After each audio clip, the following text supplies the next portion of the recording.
You can't give away what you don't have. Now, it sounds ridiculous, okay?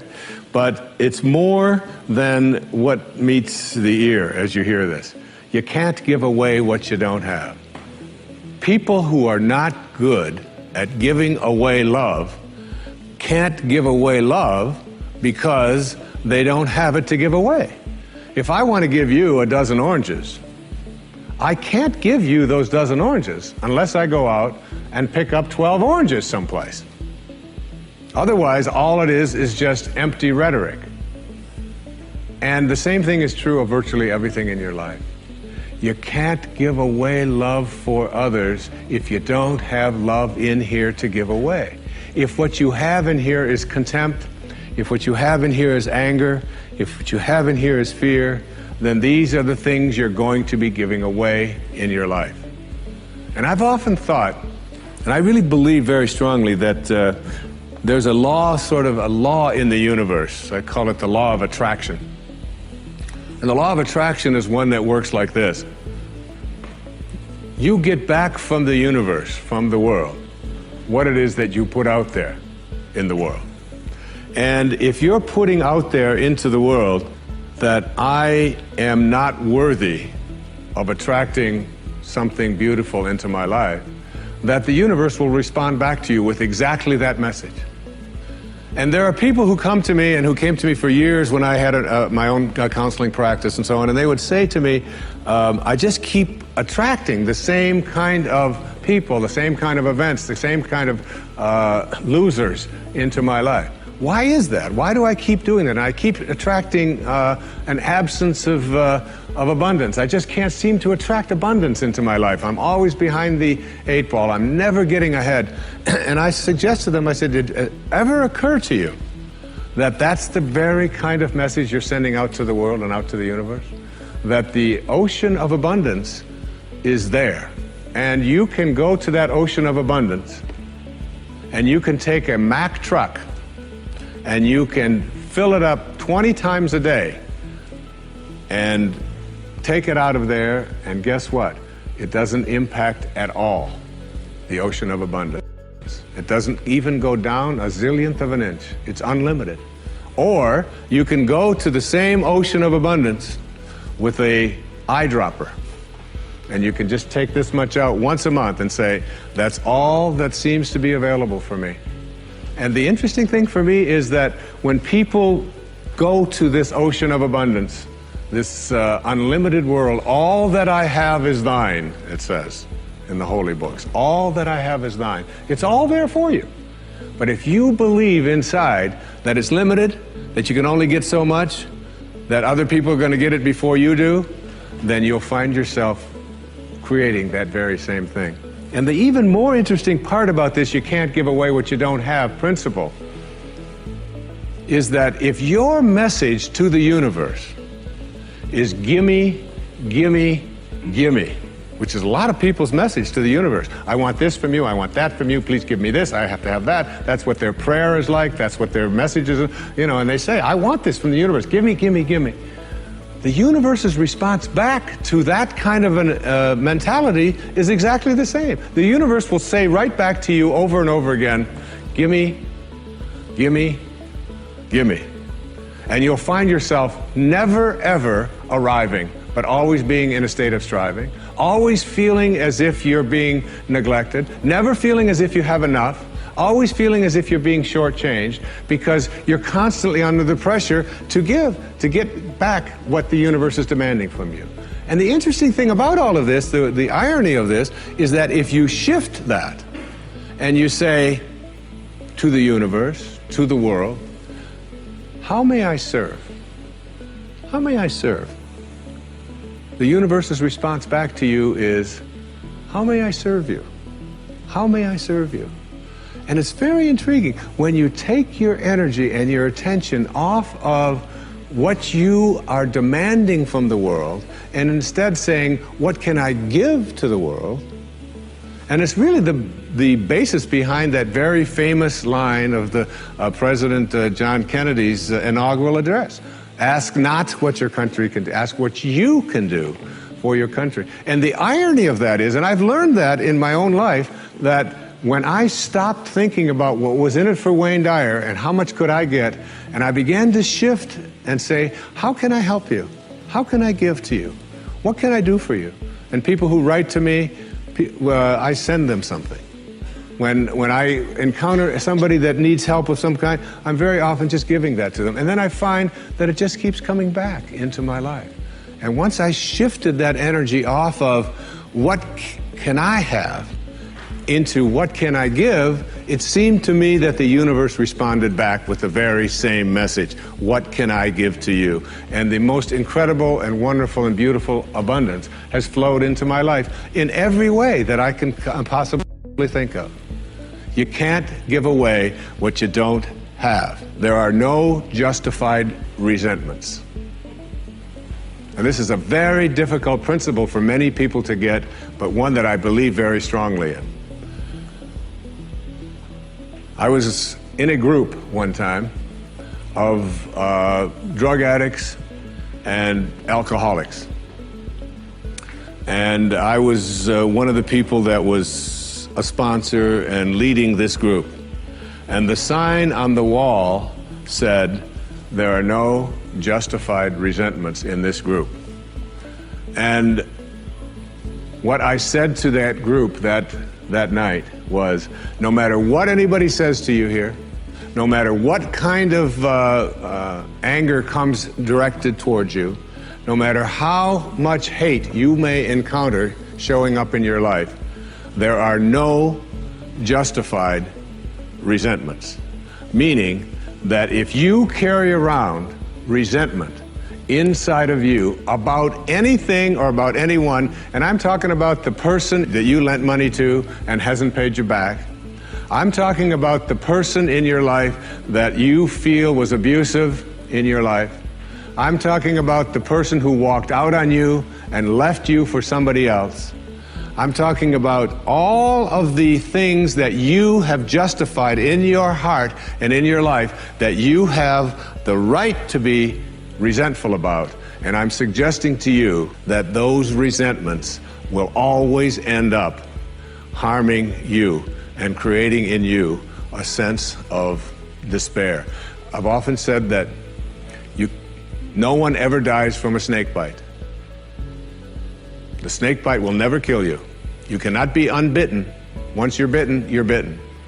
But it's the venom that continues to pour through your system after the bite that will end up destroying you. Have a mind that is open to everything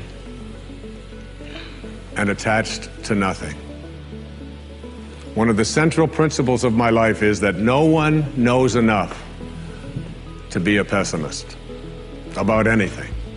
And that each and every one of us, when we close our mind to what is possible for us or what is possible for humanity, closes off the genius that resides and lives in each and every one of us.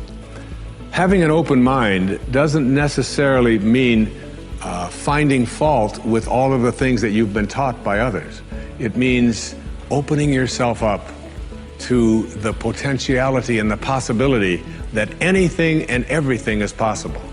So having a mind that is open to everything and attached to nothing really means finding within ourselves the ability to get rid of a trait that I find so common in the contemporary world. Do you know that most people that I meet spend their lives looking for occasions to be offended? They actually are out there hoping that they can find some reason to be offended. And there's no shortage of reasons. They're out there everywhere. The way this person dressed, what this person said, they turn on their TV, they hear the news, they're offended by this, someone used language that they didn't like, someone doesn't share the same customs that you, and people all day long. In fact, if you keep track tomorrow, you will find probably 100 reasons that you can go around being offended. But a mind that is open to everything and attached to nothing is a mind that says, I'm never looking for anything to be offended by. And that whatever anybody else out there has to say, my response to that is, that's an interesting point of view. I've never considered that before. The next principle I call, don't die with your music still in you. And who better to quote than Thoreau right here in Concord when he talked about some of us hear a different drummer and we must march to the music that we hear. But all of you, everybody watching, everybody here in this beautiful parish, all of you have some music playing. And all of you have a heroic mission. There's no accidents in this universe. We all show up here with a purpose. There's an intelligence that is a part of everything and everyone, and all of us are connected to it. And too many of us are afraid to listen to that music and march to it. You out there, I know you have a book you wanted to write. I know there's a composition you wanted to compose. I know there's a song you want to sing someplace. Maybe you want to raise horses out in Montana.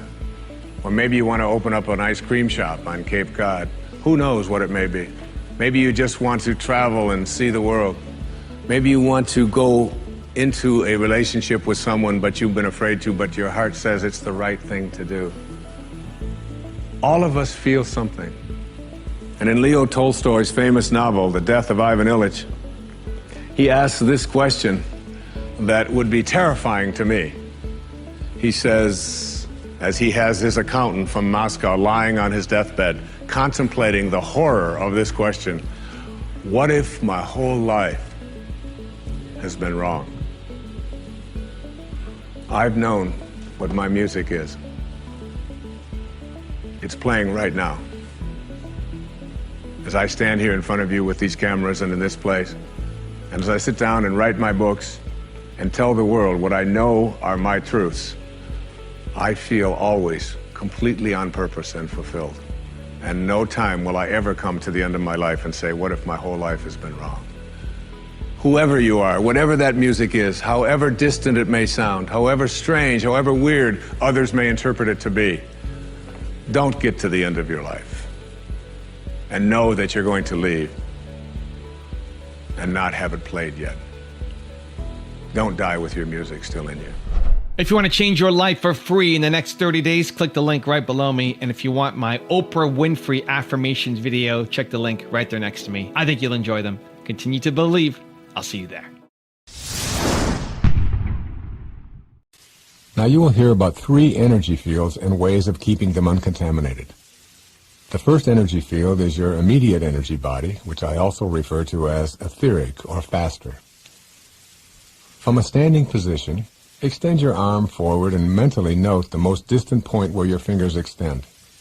Now imagine your arm extending straight above your head to a point over your body, and then behind you and beneath you as well. You now have an image of a field of energy which continuously surrounds your body. I call this field your fast energy body, which is inseparable from your solid and visible slower energy body. Using your imagination, take a moment now to visualize this field of faster energy with its edges or boundaries around you. When another person, particularly a stranger, crosses your boundary, you immediately feel as if you've been invaded. You move back instinctively to create a safer distance. Why? Because your energy body feels the invasive force and alerts you with a state of discomfort. If someone remains in your energy body field for an extended period of time, they begin to affect your entire being with their energy, bringing you down if you feel out of sync with them, and raising you up if they resonate to a higher energy vibration than you. I refer to the second energy field as your broader environmental energy field. To get a sense of this physical energy field, think about your energy field extending into your home, your workplace, your family, and your community. The vibrational pattern of this energy field is your broader environmental energy field. This energy field, in which your solid body walks and talks and sleeps and works and plays, is impacted by the energy frequency of whoever enters it. Now I want you to think of a field of energy so immense that you cannot even create imaginary boundaries for it. I call this the mind field energy. Your thoughts and the thoughts of others interact in your mind field in such a way as to raise or lower your frequency of vibration. When the thoughts and feelings of others impinge upon your mind energy field, there will be one of two results. Either your energy field will be increased, as is said to have happened when Buddha and Jesus entered a village. Just their presence in the village and nothing more would raise the consciousness of those around them. Or your energy field will be decreased and consequently become contaminated. The way others think and how they radiate out their thought energy can impact you. But it is not only people who impact your energy fields. Noise levels, air quality, food purity, all touch and affect your fields of energy. What you may not realize is that you play a potent role in keeping your energy fields clean and uncontaminated, and that you also have a salubrious and cleansing effect on the energy field of those around you. Hopefully, you will be motivated to begin implementing a new approach that will clear all of your energy fields and maintain a state of clarity, free of energy patterns that contaminate your life in any way. How do you treat this body, which is the living organism that sends out the waves of electromagnetic energy? What foods do you use to replenish and replace it with? What toxins do you absorb? How much peaceful rest do you provide for it? Do you exercise it regularly? Is your emotional state calm? Do you meditate to bring yourself into harmony with God? Your body must be loved. It is your home and must be cleansed of all junk. Your body is not your enemy. You do not need to get free of your body in order to access spiritual guidance. This perfectly functioning machine called your body knows what is needed, where it is needed, and how to prioritize those needs in times of crisis. You control this marvelously complex instrument that is your home through your thoughts. The second factor that impacts your immediate field of energy is what you allow to impact your body from without. What kinds of people do you allow into your immediate space? When you allow toxic people into your immediate energy field, you will find that your feelings of well-being diminish.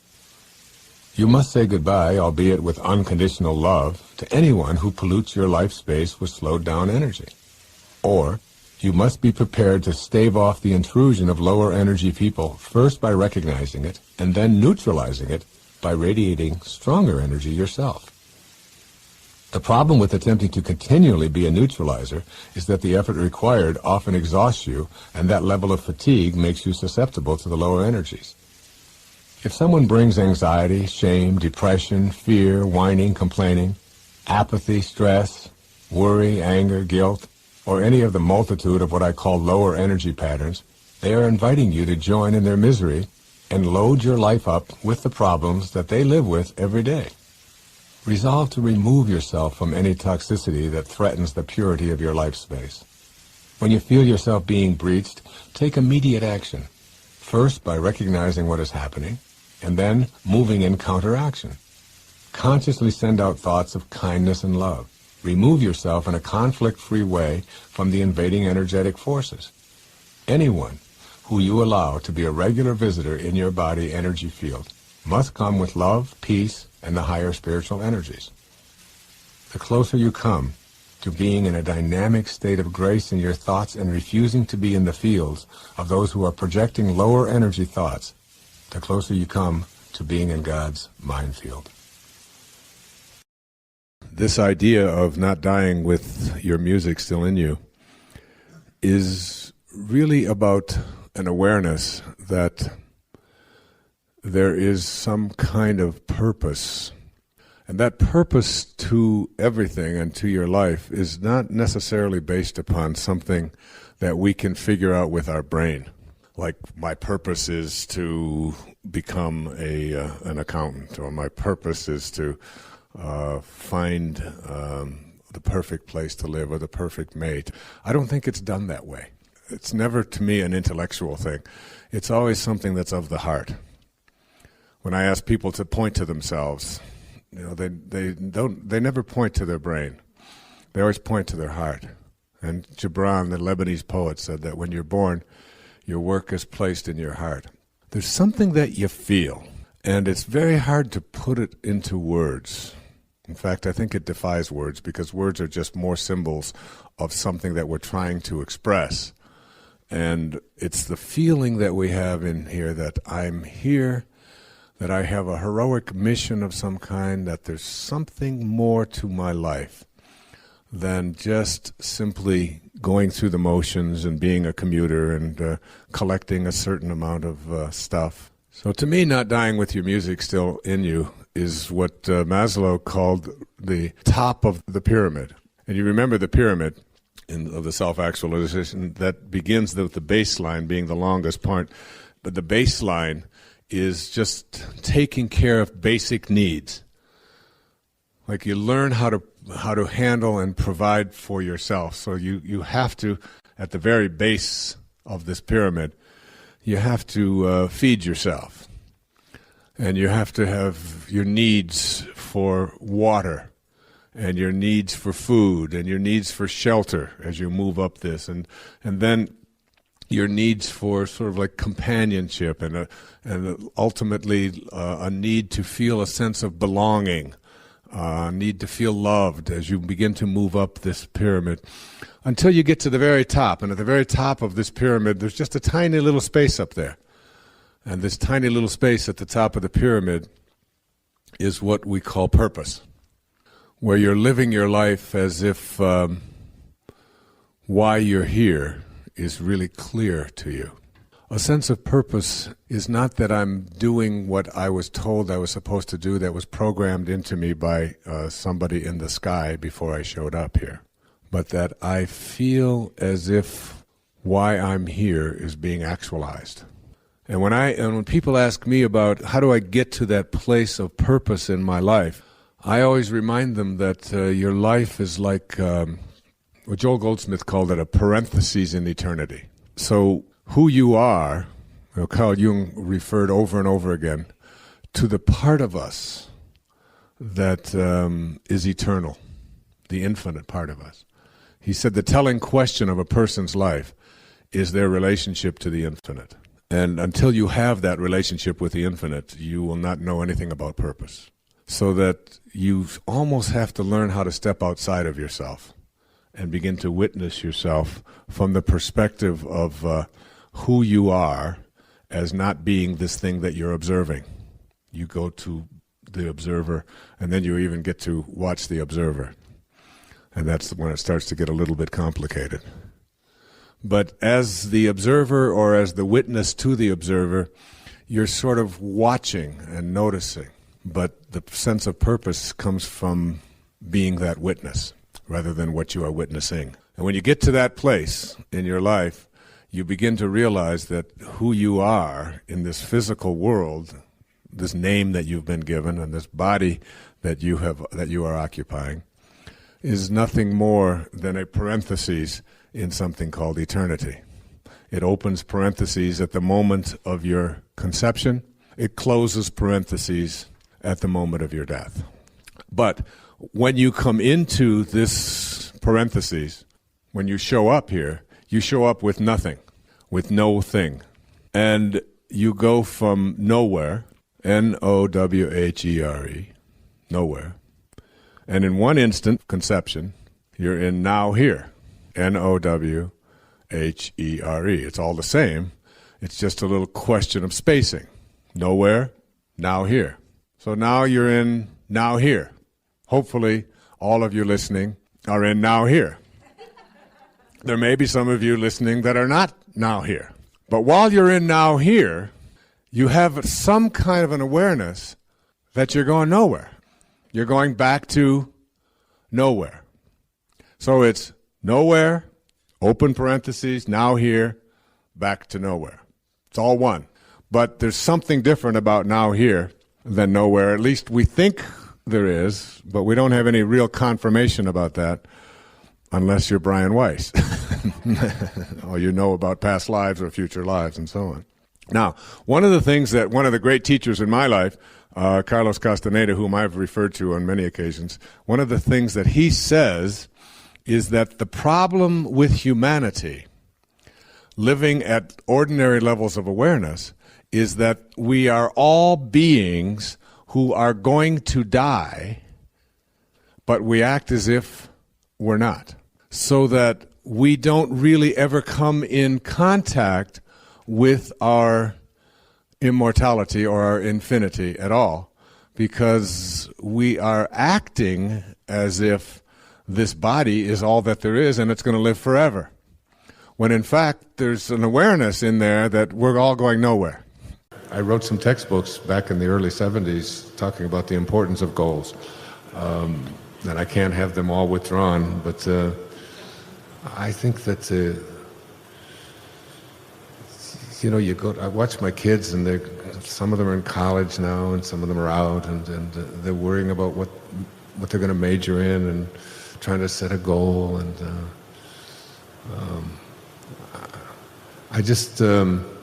I tell them just to try to just enjoy every single moment, and just let yourself be guided.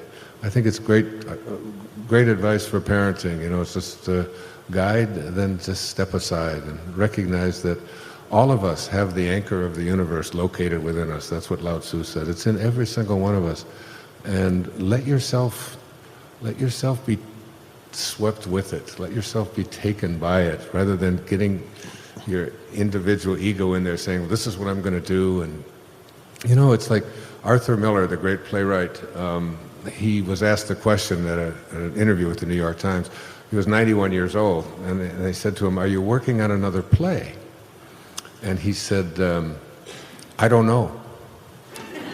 He said, but I probably am. And I understood exactly what he meant. I mean, I just finished writing a book that I put a year of my life into, This Wish is Fulfilled.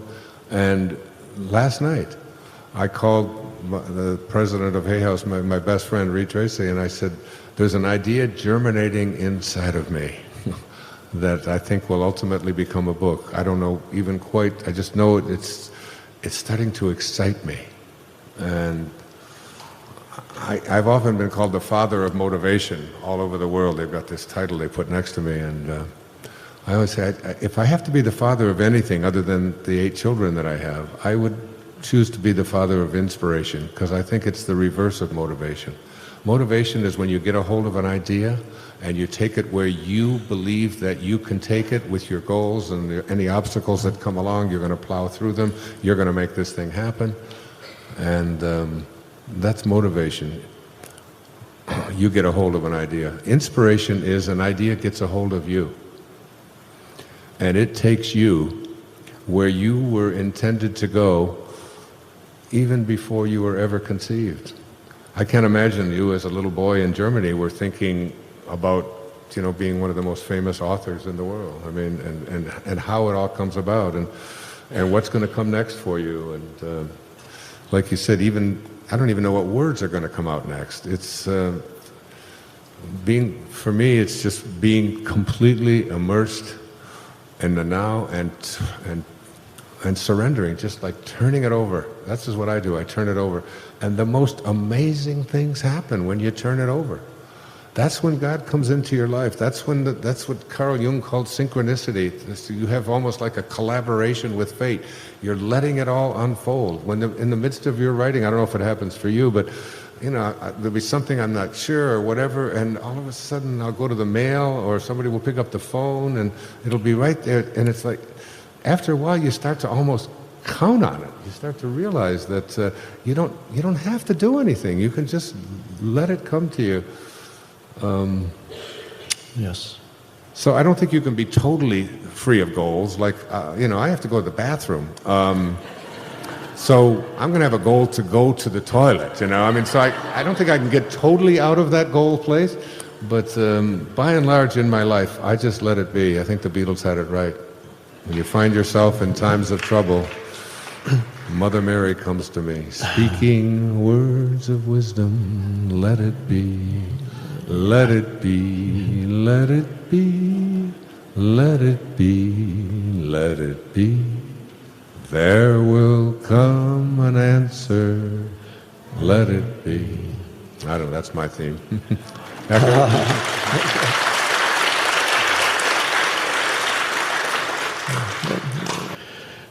I think there is a time in people's lives when there is a place for goals, but the important thing is the nature of the goal, and if it arises out of inspiration, as you call it, or a vision that comes to you of something that wants to be created through you.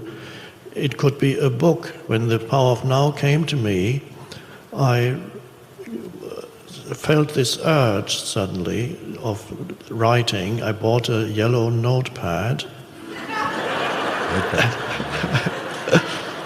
and began writing the first line, and at that moment I knew it's a book, and I knew what it was about. And it was very different from the kind of casual writing I had done before over the years, sometimes after sitting with people in having a session, counseling sessions, doing meditation with small groups.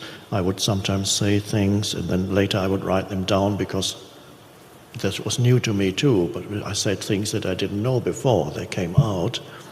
So that was a more casual writing, and then suddenly an energy stream came of a very different, more empowered kind of writing, and from the very first moment I knew it's a book.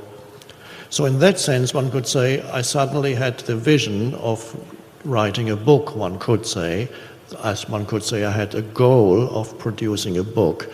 But it wasn't something that came as with a promise of delivering some kind of personal fulfillment to me in any way, that I can become famous through that, or I can make money through that, or I can become powerful through that, people are going to listen to me. All these could have been motivations for writing a book, but it was more like something, a realization of something that wants to come into being, and then you help it along, you go with it, you become a channel through which that wants to come into being comes into being.